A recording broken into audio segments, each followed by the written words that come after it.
20.000 treballadors entre assalariats i autònoms es van sumar a la vaga general del 14 de novembre al Bages, una xifra que suposa el 40% de la població activa. Aquestes són les dades que han fet públiques els sindicats uns dies després de l'aturada general, que Manresa també va comptar amb 2.000 persones a la manifestació que van convocar.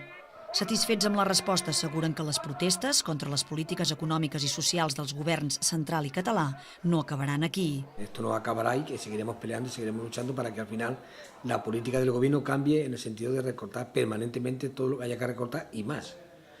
Y como eso va a seguir siendo, como ellos siguen los mandatos de la Unión Europea, pues nosotros tenemos que seguir en esa línea de lucha permanente, explicándole a las personas lo que pasa y lo que pasará. Nosaltres continuarem amb la nostra batalla, continuarem amb una política de portes obertes a tota la ciutadania i a totes les entitats.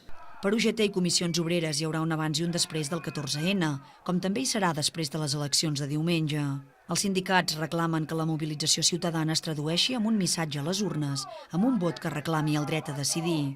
Consideren també que és el moment de forçar els partits polítics a acceptar la sortida social de la crisi. Les coses molt simples és que es convoqui el referèndum i la segona cosa és que hi hagi un gir social, no?